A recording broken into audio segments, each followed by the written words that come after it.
Doctor Babasaheb Ambedkar open university.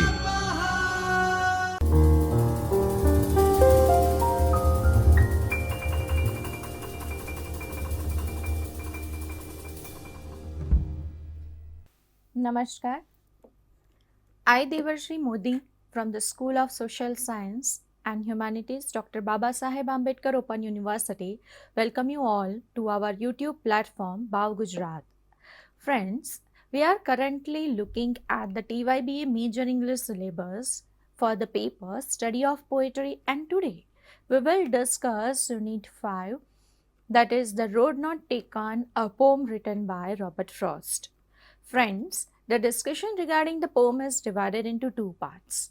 And the first part of the poem's discussion, we will going to get the idea about the poet Robert Frost, his writing style, the background of the writing poem, The Road Not Taken. We will also look in detail the text of the poem, and then we will try to understand the poem. We will look at the background of the poem and will get an idea about the writing style of the Robert Frost and detailed analysis of the poem. Let us begin with the introduction of the poem.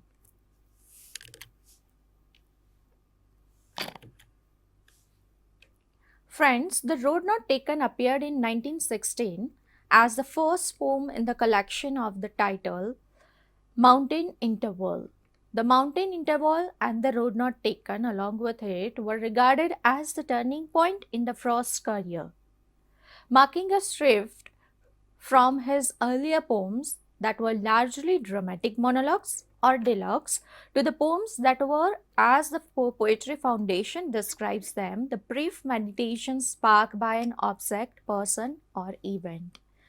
As in many of the Frost's later poems, The Road Not Taken takes place in a pastoral setting in which the character's actions take on symbolic significance to illustrate some general truth about the human life. In a time when many of his contemporaries were turning away from the traditional verse practices of the 19th century, Frost was markedly more conservative in his technique and always using traditional meters. He was influenced by the 19th century Romantic poets such as Keats in both his subject matter and his thinking about the craft. But he made his poem feel distinctly modern through his use of colloquial and everyday speeches. Written in 1915 in England, The Road Not Taken is one of the Robert Frost and was most well-known poems.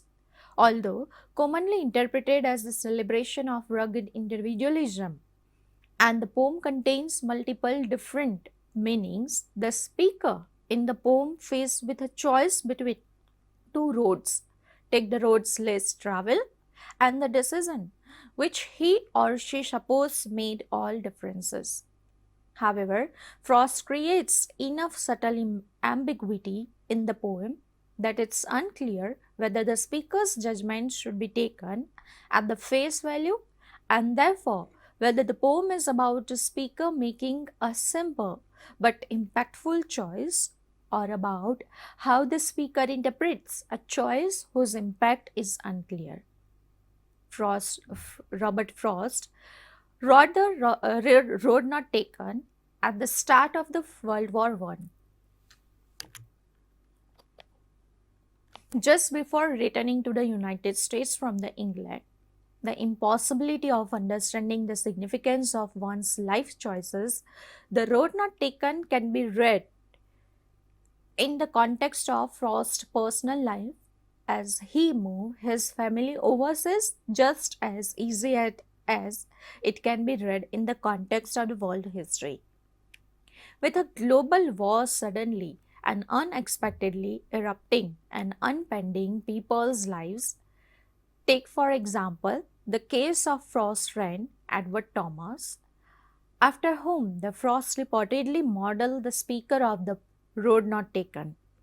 Thomas, after reading an advanced copy of the Frost poem, decided to enlist in the army and died 2 years after he read the poem. Friends, So far, we got the idea about the poem The Road Not Taken. Though soon we will going to understand in detail the lines of the poem and the critical analysis, the rhyme scheme, meter, and the form of the poem in our upcoming discussion. Meanwhile, let us look at Robert Frost. Robert Frost, well known American poet. He depicted the realistic picture of the rural life and the American colloquial speeches in his writing. The Robert Frost in general used New England as one of the setting of his poems.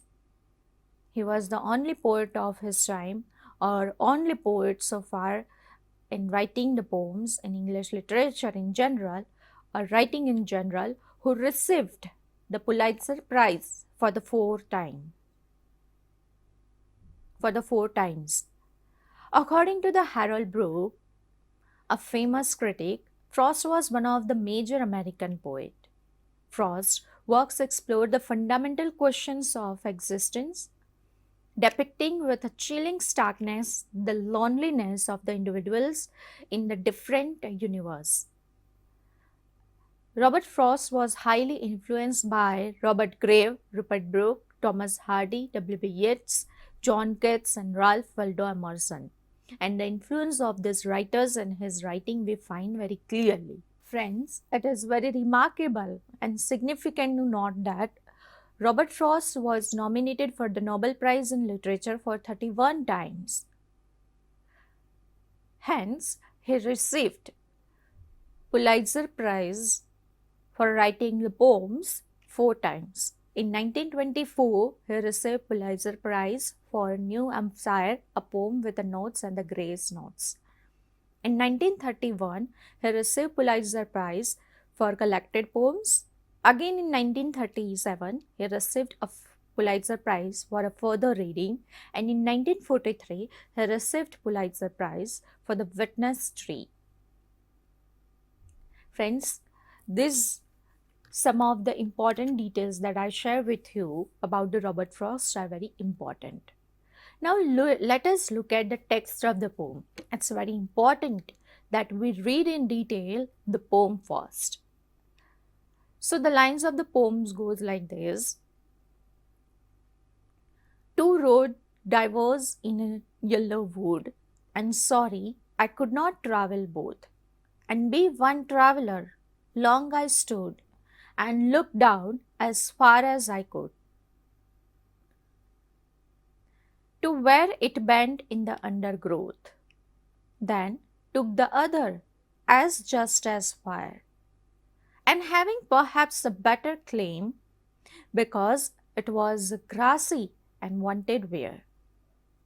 Though as for that the passing there had worn them really about the same, and both that morning equally lay in the leaves, no step had trodden blade. Oh, I kept the first for another day, yet knowing how ways leads on to way. I doubted if I should ever come back.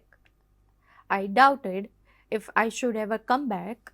I shall be telling this with a sigh. Somewhere, ages and ages hence, two roads diverged in a wood, and I took the one less travelled by, and that has made all the difference. And that has made all the difference. Friends, it is very important to note that the speaker walking through the forest whose leaves have turned yellow in the autumn comes to the fork in the road.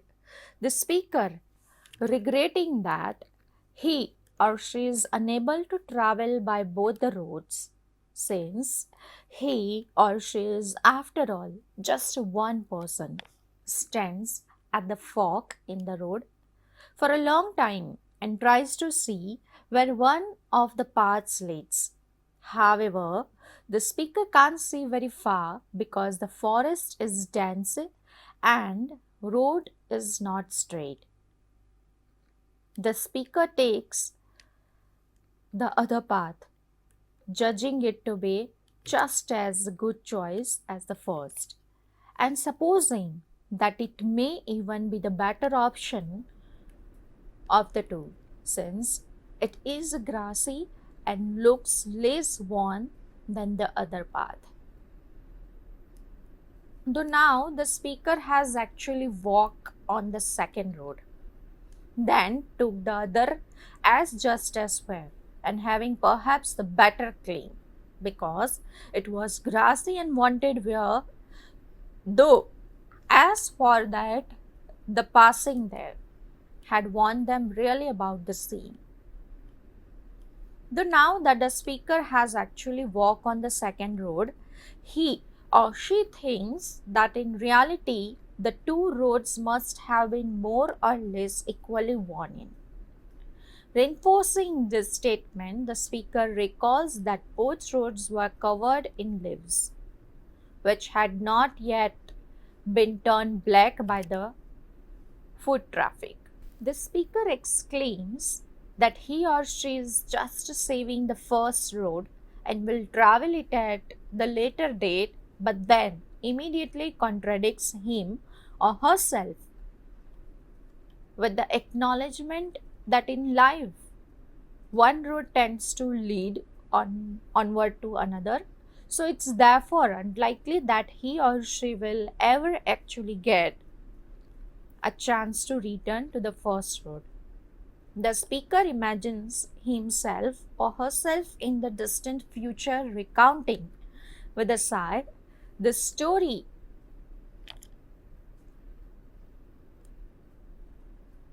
of making the choice of two roads to take, speaking as though looking back on his or her life from the future.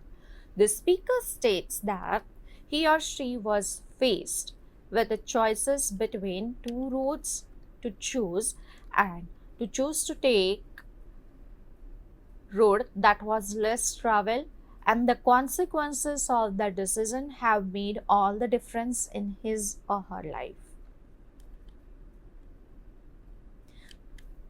So he says in the poem, I shall be telling this with a sigh, somewhere ages in the ages hence, two roads diverged in wood, and I took the one less traveled by, and that has made all the difference.